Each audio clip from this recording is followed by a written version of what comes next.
The Reserve Bank today probably surprised the market with its hawkishness. Yes, it didn't change the repo rate or its stance as expected, but given that the US Federal Reserve is now expected to cut rates by 125 basis points in 2024 versus only a 25 basis point expectation during the June policy, some in the market expected Reserve Bank to sound a tad dovish.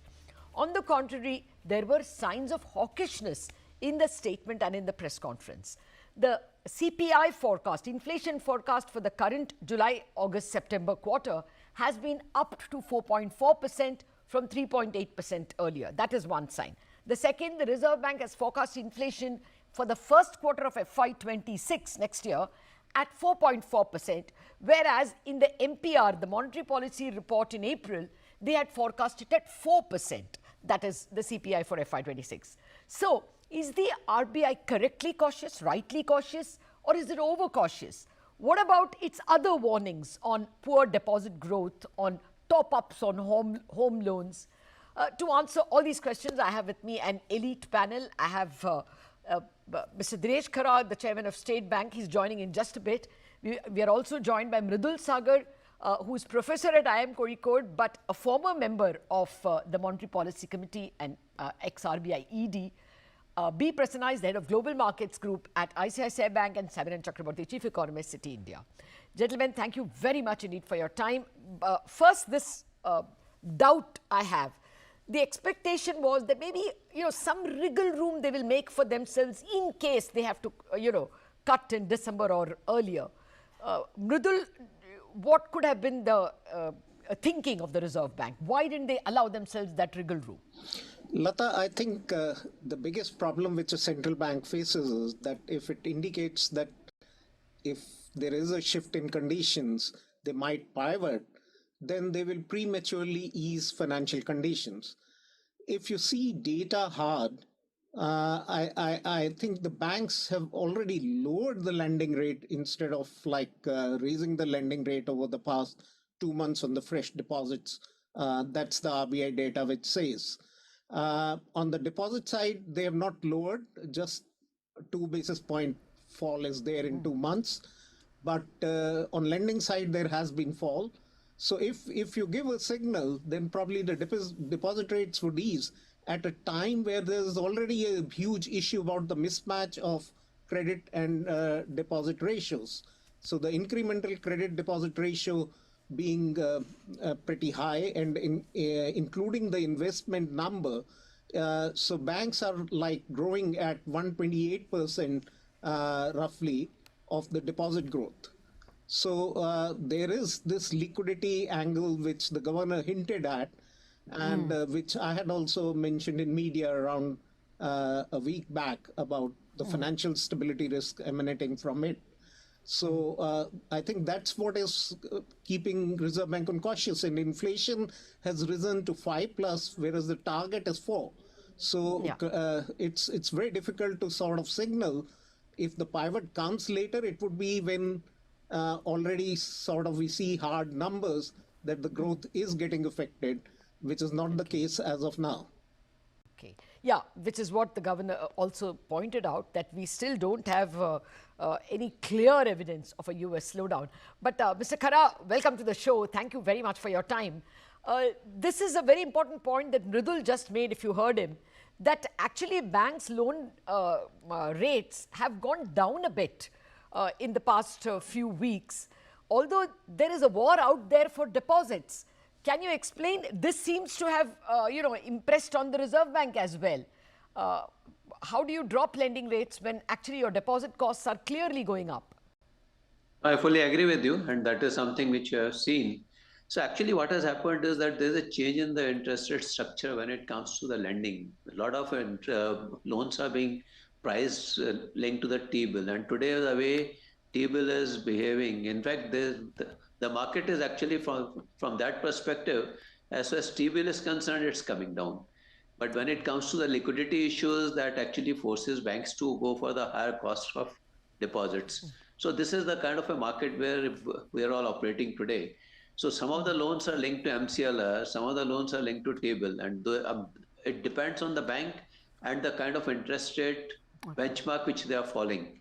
So much of it is actually guided by that. In such a situation, perhaps when RBI has said that they are concerned about the interest rate movement in deposit rates, I think it's quite justifiable. But I would say that there are various subsegments in the market, and they are all getting priced differently. So that is something which is a So would reality. you, I agree, sir. There are several markets out there. But would you say that as a consequence of several factors, you know, the LCR rule, the bond index inclusion, we are going to see market yields go down, but because of, the dearth of deposits, deposit rates will go up. Are we therefore going to see bank margins getting compressed as also borrowers moving to the market and not taking loans? See, not all borrowers can move to market. This is a reality which cannot be ignored.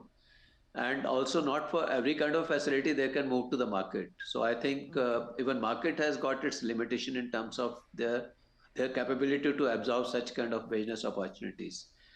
So I think we'll have to probably wait and watch. This is a point of time when we are at a cusp of various evolutions, and we'll have to probably wait and watch and see that how really things stabilize in the days to come. But yes, of course, at this point of time, each of the player is playing according to the opportunity which is available in the market. Okay. A final question to finish this theme. Mr. Kharat, do you think that loan bank credit growth will taper down to meet the deposit rate? I mean, if the deposit growth, for instance, for SBI is 8.8 and loan growth is at 12 or 13%, sooner or later, even for the industry, loan growths have to taper down, isn't it? See, again, here it will depend. If at all there are opportunities for in the loan market to fund this kind of a growth, bank will have to think in terms of at what rate they can raise the resources. Okay. See, for instance, I would like to draw your attention to the fact that way back in 2004, 5, 6 also, we had seen a situation like this, where the deposit growth was much lower than the loan book growth. Those are the point of time when CD market actually evolved quite a lot. So again, now we have seen that, infrastructure bonds are becoming popular. CD market is becoming popular. If at all there are opportunities to lend and the kind of risk which the banks would like to lend, I'm sure they will be in a position to raise the deposits. It's not that deposits are not available, but the price at which they are available, will that be something which banks would like to look at it? That is something which has to be kept in mind. Got that, sir. I'll come back to you for the other points that he made on top-up loans. But let me finish the economic arguments. Samiran, what is your sense, given the macroeconomic data that we have, the evolving circumstances globally, when would you position the RBI changing its stance and stance and rate action? Thanks, Latha. I guess what is coming out of the RBI communique is that RBI is definitely have an unwavering commitment towards getting inflation down to the 4% medium-term target. What is helping RBI is twofold. One is that the domestic growth numbers are coming out to be quite robust and resilient. And second is that if you look at the overall financial conditions, which includes banking system liquidity, equity markets, credit markets, FX markets, and put it into one index, that overall financial condition index is still on the so-called easy territory.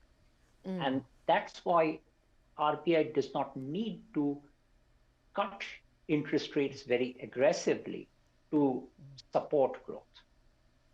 And the last point I would make is that if you look at how the global situation is evolving, there is just so much uncertainty that it's very difficult for any central bank to be proactively taking interest rate calls on the basis of that.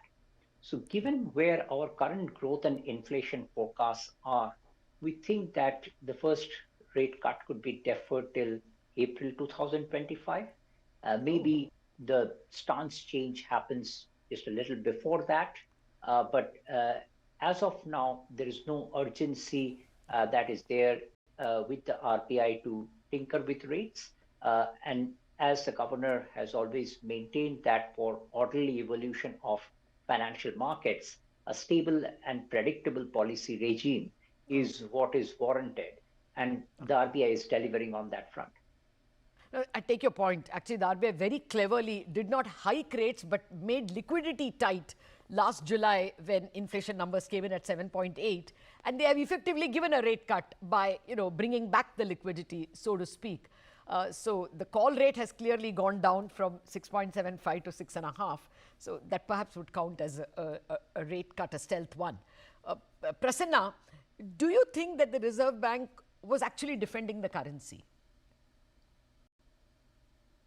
Well, that's an interesting question, Latha, but I mean, you can never tell what really goes in the minds, but it's quite a possibility. And yes, they have been a little bit more, I mean, first of all, I don't think too many people expected them to be dovish, but we all thought maybe he will give in to a little bit of dovishness in the post-policy conference. But even that did not come through. But yes, it's quite possible, but I don't think there is a real direct linkage between the way INR will behave or the currency will behave and the kind of stance the RBI is taking. Actually, the RBI has been quite hawkish for all this time, and hence the focus on inflation, like Samiran was saying, has been quite pronounced. So to that extent, it's just a continuation of what they have been doing earlier. And I will just refer to a statement that he made in actually an interview with you, Latha, where he said that giving guidance is something that he doesn't want to do. So when there is just one set of data which has come from the US, which is seemingly indicating that there is a much bigger slowdown than what you are what markets were expecting earlier, he probably wants to see a little bit more data before he gives in to even a change in stance. So my feeling is that he'll probably think about the stance change in the December policy. That is because he would have had a couple of policies from the Fed by that time where there would have been a couple of cuts priced into the market. So I think we'll have to wait and see. At the way in which they are talking, we can't see a rate cut happening anytime soon. But I do feel that at some point of time, the emphasis will shift to growth, which is when they will really start talking about a stance change and a rate cut. Okay. A final question before I take a break. Mridul, I mean, no one can tell the future really, but what are the chances that the Reserve Bank could be making the mistake it made in February of 2022? You were there. If you remember, at that time, the Reserve Bank had spoken dovish, very dovish, 4.5% inflation forecast, and then comes the Ukraine war, and, all hell breaks loose. So many hikes after that. Inflation changes. Now we are getting a smell of the global economy, the way it may pan out. We don't know. If indeed 125 basis points cut were to come, will this policy be remembered as possibly a policy mistake? There is a small possibility of that. But the point is, in this policy, it was difficult to put it in the baseline because clearly, though equities had corrected big time, I mean, especially the Nikkei falling around 11% from mid-July, S&P around 7.5%, Indian stocks less, roughly 3% and so. But these would obviously start changing from the financial accelerators it will generate. Probably it will slow down the global growth unless Fed pivots a big way. And that might be difficult for Fed to do at this juncture. So if global growth slowdowns, India cannot be decoupled with that. And there will be some effect to the 7.2 growth forecast the central bank has.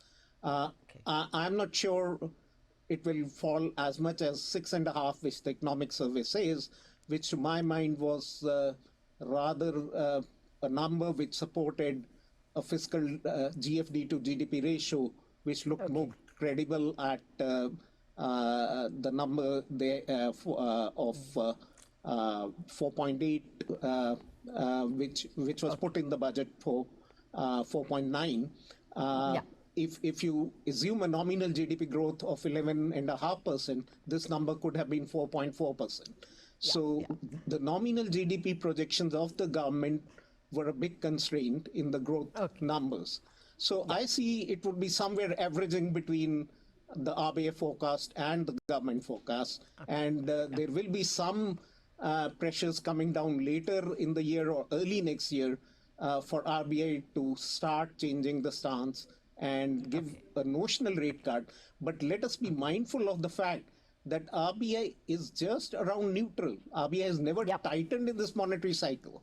So if your neutral rate is what RBI has indicated, then you are at the neutral.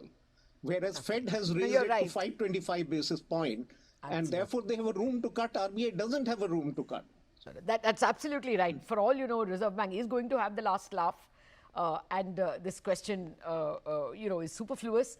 And as Samiran and Mr. Khara have pointed out already, it's not that the conditions were tight in the first place. Okay, I'll have to take a very quick break. Coming back to check with all of you what will be the movements in the bond market and your analysis of the economy as well, and the important statements the governor made on this top-up loans. Coming back in a minute.